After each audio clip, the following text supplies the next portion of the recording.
नमस्कार। आज हम बात कर रहे हैं स्कोडा ऑटो फोक्सवैगन इंडिया यानी SAWPIL की।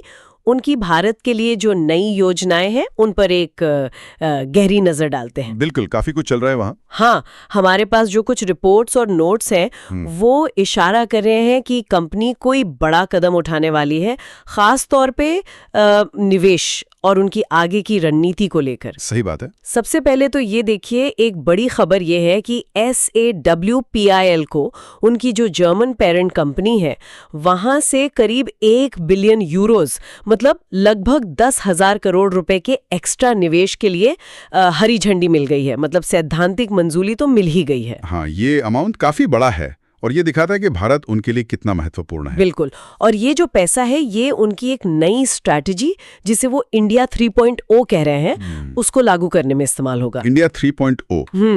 तो चलिए जरा इसे इंडिया 3.0 को थोड़ा खोलकर समझते हैं कि आखिर ये है क्या चीज। हाँ जरूर, देखिए ये जो निवेश और नई रणनीति है ये एक बहुत ही क्या कहते हैं अहम मोड़ पर आई है।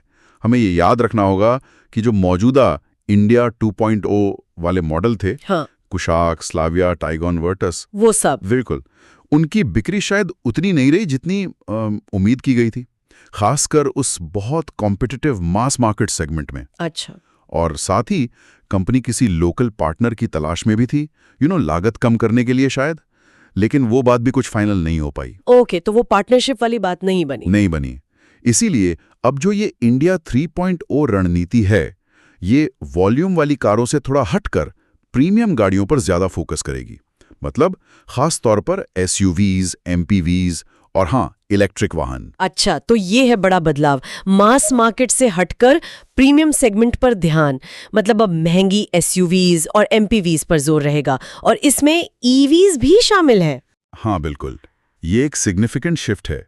आप देखिए पिछले फाइनेंशियल ईयर में भारत में जितनी भी पैसेंजर गाड़ियां बिकी उनमें करीब 65% हिस्सा यूटिलिटी व्हीकल्स यानी UVs का था। 65%? ये तो बहुत ज्यादा है। हाँ, बहुत ज्यादा। तो कंपनी जाहिर तौर पर उसी सेगमेंट पर दांव लगा रही है जो तेजी से बढ़ रहा है।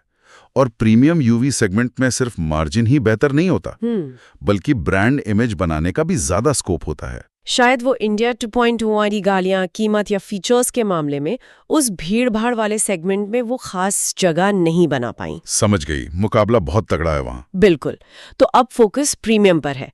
इसमें हाइब्रिड और पेट्रोल डीजल इंजन वाले मॉडल भी होंगे। ऐसा नहीं कि वो बंद हो जाएंगे, लेकिन इलेक्ट्रिक गाड़ियां यानी EVs इस नई रणनीति का एक बहुत बहुत बड़ा हिस्सा है। EVs की बात दिलचस्प है।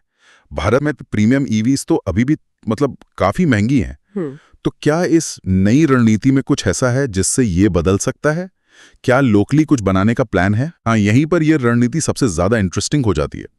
इंडिया 3.0 के तहत जो इलेक्ट्रिक गाड़ियां बनेंगी वो CMP21 प्लेटफॉर्म पर आधारित होंगी। CMP21 ये क्या है? ये खास तौर पर भारत के लिए ही डिजाइन किया गया एक आर्किटेक्चर है। मतलब एक ऐसा ढांचा जिसका लक्ष्य है इलेक्ट्रिक गाड़ियों को ज्यादा किफायती बनाना। प्लेटफॉर्म यानी वो बेस जिस पर गाड़ी बनती है। अच्छा, किफायती EV platform made for India. Exactly. और ये CMP21 प्लेटफॉर्म खास तौर पर 4.3 से 4.8 मीटर लंबी यानी मिड साइज इलेक्ट्रिक SUVs के लिए होगा। और मजे की बात यह है कि ऑडी जैसी जो प्रीमियम ब्रांड है ग्रुप की, हाँ, उनकी कारों को भी इसी प्लेटफॉर्म पर बनाने पर विचार चल रहा है। अरे वाह, ऑडी भी इसी प्लेटफॉर्म पर।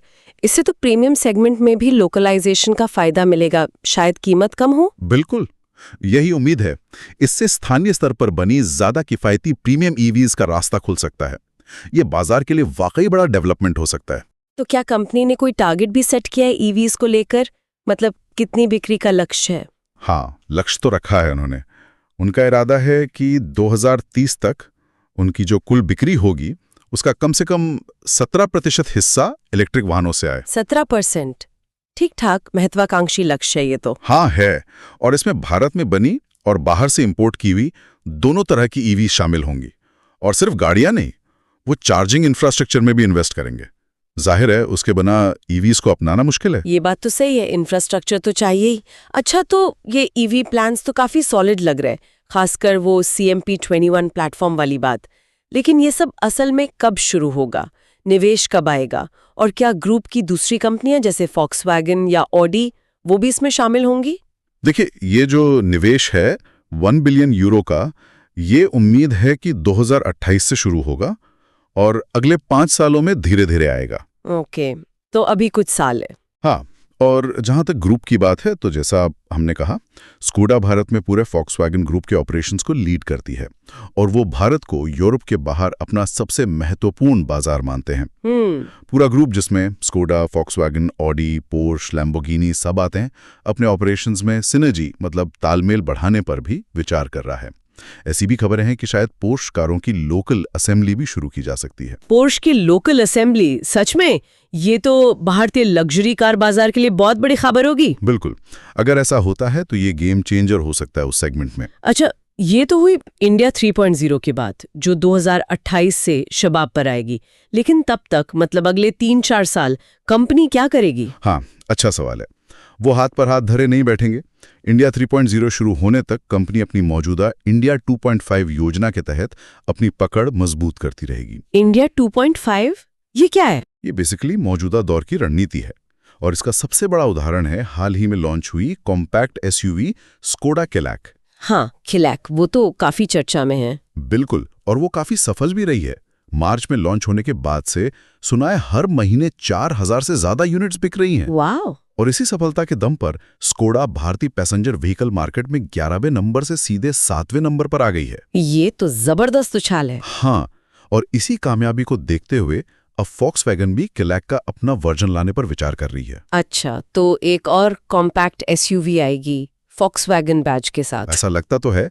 तो तब तक वो इस सेगमेंट में अपनी पकड़ मजबूत करेंगे। तो अगर हम पूरी बात को संक्षेप में समझें तो स्कोडा फॉक्सवैगन ग्रुप भारत में अपना गेम प्लान बदल रहा है। अब फोकस प्रीमियम एसयूवीज और ईवीज पर है, जिसमें लोकल मैन्युफैक्चरिंग, खासकर उस नए किफायती ईवी प्लेटफॉर्म के जरिए, पर बहुत जोर रहेगा। एकदम सही। और इस बीच वो काइलैक जैसी गाड़ियों से अपनी मौजूदा मार्केट पोजीशन को और मजबूत कर रहे हैं। बिल्कुल सही समझा आपने।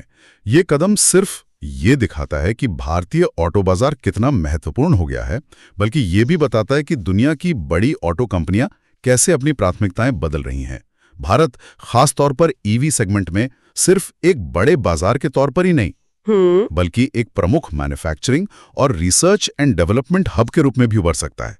पोटेंशियल तो बहुत है। हाँ, ये सोचना वाकई दिलचस्प है कि ये जो लोकलाइजेशन और किफायती ईवी प्लेटफॉर्म पर इतना जोर दिया जा रहा है, क्या ये सच में भविष्य में हम जैसे ग्राहकों के लिए प्रीमियम इलेक्ट्रिक गाड़ियों को ज्यादा पहुंच में ला पाएगा? उम्मीद तो यही है। ये एक बड़ा सवाल है जिस पर आने वाले सालों में नजर रखनी होगी कि ये रणनीति कितनी कामयाब होती है। बिल्कुल, इस पर हमारी नजर